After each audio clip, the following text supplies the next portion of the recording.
old brick-line alley was the second kind, narrow enough that sunlight slipped in shyly, and quiet enough that every footstep felt like an intrusion. Trash bins leaned like tired giants. Graffiti dripped in streaks of color, and the faint buzz of a flickering streetlight trembled in the air. Then came a sound that didn't belong. A cry. A sharp, broken, trembling sound. Not loud. Not long. Just enough to crack the silence. A kitten. Tiny. Terrified. And choking on its own panic. A few people passed by. A couple glanced in the direction of the sound, then looked away. One man muttered, "Stray high, rain-a-doe." Another shrugged, "Cats handle themselves." No one stopped, except one. A woman, quiet as a shadow, stepped into the alley. Dark hoodie, backpack, boots still dusty from travel. Her name, though no one here knew it, was Ilara. She didn't rush, didn't speak, just listened. The kitten cried again, somewhere deep behind the trash bins, thin, weak, growing more desperate by the second. Ilara whispered to herself, almost inaudibly, "Still alive." She dropped to one knee. And that's when the trouble started. A voice echoed from behind her, sarcastic, loud, unnecessary. "Well, well, look at this. Miss Hero wants to save a trash cat." Ilara didn't turn. The man walked closer, mid-30s, cocky grin, sunglasses, even though the alley was dim. He carried himself the way people do when they need strangers to notice them. "Seriously," he scoffed, "you digging in garbage for a stray? What's next? Giving CPR to rats?" Ilara still didn't respond. Her eyes stayed on the trembling shadow behind the bins. The man clicked his tongue. "A cat is a cat. Let nature do its thing. Why are women like this? So emotional over useless animals?" The word useless hit harder than he expected. Ilara finally looked up, and her eyes, calm, steady, unblinking, made him falter, just a little, but only for a moment. "Hey, don't look at me like that," the man said, waving his hand dismissively. "That creature is as good as dead. You're wasting your time." He leaned against the wall, smirking. "Besides, what are you going to do? Magic? You're not some trained rescuer. You're just, someone with a savior complex?" Ilara inhaled slowly, not angry, not defensive, just focused. The kitten cried again, this time weaker, and that small weakening sound shook something loose inside her. She stood up. "Move," she said quietly. The man blinked. "Excuse me?" I said move. The alley began to fill. First 2 teenagers with recording phones, then a shopkeeper, curious about the noise, then 2 men on their lunch break. The mocking man puffed out his chest as soon as he noticed his growing audience. "There's nothing back there except a dying animal," he announced loudly.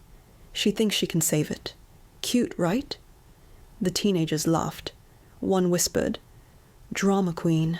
Ilara ignored them.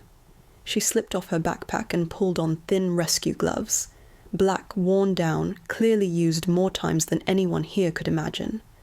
The mocking man noticed. "Oh, she came prepared," he said with theatrical exaggeration. "What are you, some secret superhero?" Ilara didn't reply. She crouched and inspected the narrow opening behind the bins, a gap so tight even reaching through could risk crushing anything inside. Her breathing slowed, heartbeat steady. Someone asked, "Is the cat stuck?" Ilara nodded once. Another voice scoffed, "It's just a stray. Let it be." The mocking man grinned. "Exactly. See? Even he agrees. Why waste energy on something that doesn't matter?" Ilara whispered softly, not to them but to the darkness behind the bins. "Hang on, little one." The crowd shifted. A woman murmured, "She's serious, isn't she?" A man added, "She shouldn't. This looks dangerous. The bins could fall." The mocking man barked a laugh. "You all giving her attention will make her think she's some cat-saving ninja. Trust me, she's not." Ilara slid her hand between the bins. Metal scraped. Dust fell. The space narrowed dangerously around her wrist. The kitten hissed. Tiny, terrified. "Shh," Elara whispered. "I'm not here to hurt you." The mocking man clapped sarcastically. "Oh wow, she talks to cats." The teenagers laughed again, but then the kitten shrieked, a sharp, painful sound. Elara jerked her hand back. Her glove had a deep scratch, and the alley suddenly felt colder. Another person added, "Don't touch it. You'll hurt it more. Leave it to professionals." The mocking man smirked. "That's what I said. She thinks she's trained. She's not." Elara looked at the narrow gap again. Her jaw tightened. Her posture straightened. That's when the shopkeeper shouted, "Hey, someone call animal control."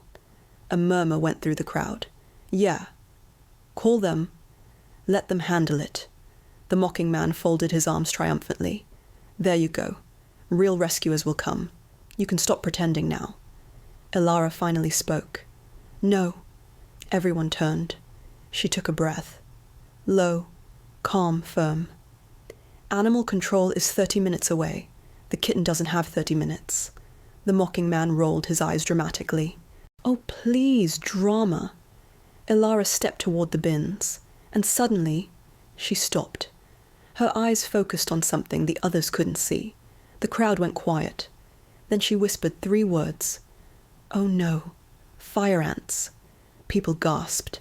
The mocking man blinked. "What? Ants?" Elara pointed under the bins. A swarm, dozens, maybe hundreds, crawling dangerously close to the trembling kitten. The crowd murmured nervously. Someone said, "That's bad." Another, "If they reach it, the kitten won't survive." The mocking man still tried to laugh it off. "Come on. Ants? You're exaggerating."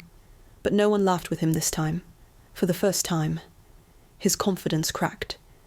Elara crouched again, assessing the bins, the angle, the swarm, the kitten's shallow breaths.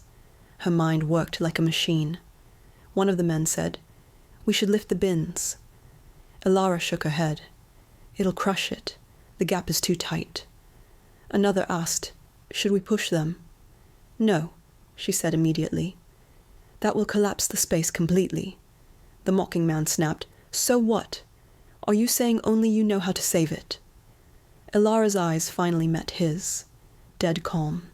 "Yes." The alley stiffened with silence. Someone whispered, "Her voice.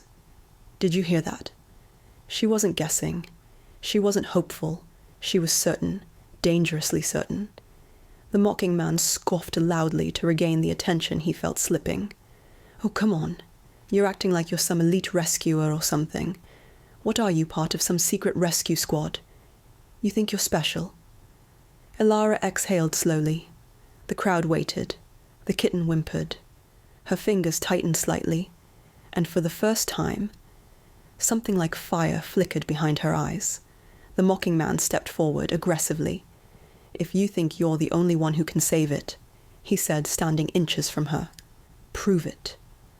Elara stood up, straightened her gloves, and leaned just enough for only he and the recording phones to hear. "You don't want me to prove it?" He scoffed. "Oh, really? Why not?" Elara took one step closer, her voice low, controlled, chilling. "Because the last time I had to prove myself, someone fainted." The crowd held its breath.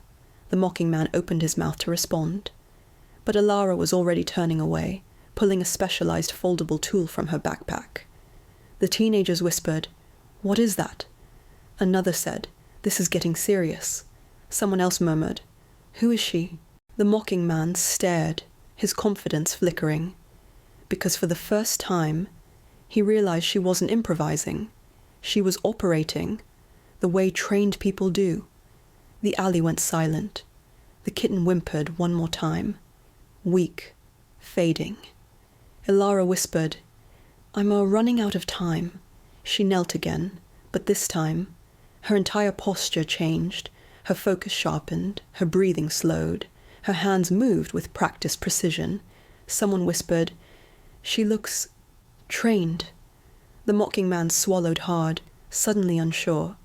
Ilara reached into the narrow gap again, and this time, the entire crowd felt it. She wasn't just someone trying to save a stray cat. She was someone else, someone with a past, someone with a title, someone with a call sign she had not yet spoken. Not yet. The alley was silent, except for the soft hum of the flickering streetlight. Ilara adjusted the small foldable extraction tool, her hand steady, her breath even. The mocking man watched, arms crossed, but his confidence was leaking away like water through cracked stone. Someone whispered from the crowd, "She's not normal. Look at the way she's moving." As Ilara leaned closer to the narrow gap, the mocking man forced a laugh. "Stop pretending you're some expert. If you knew what you were doing, you would have said so earlier." Ilara finally stopped, slowly, deliberately. She stood up, and for the first time, she turned fully to face the crowd. Her voice was calm, controlled, but held a weight that made every person straighten. "You want to know why I know what I'm doing?" The mocking man smirked, though his eyes flickered with uncertainty. "Sure, entertain us." Ilara slid her hand beneath her hoodie's collar and pulled out a small metal tag. Worn down, scratched, but unmistakably official. The edges glinted under the streetlight. People gasped. The mocking man stepped back. Ilara whispered, almost too quietly, "I wasn't just a rescuer." She lifted the tag. "I was the rescuer." The engraved letters caught the light. The alley froze. A boy murmured, "Phoenix? Isn't that the team that—" A woman finished, trembling. "Goes into burning buildings for trapped animals." Everyone knew the name. Few had ever met the person behind it. The mocking man's face drained of color. "You're Phoenix?" he whispered. Ilara didn't answer with words. She simply turned back to the kitten. And that silence was her answer. The crowd was still whispering when a small vehicle screeched to a stop at the alley entrance. A uniformed wildlife medic jumped out, Dr. Rowan Hale, known for his no-nonsense demeanor.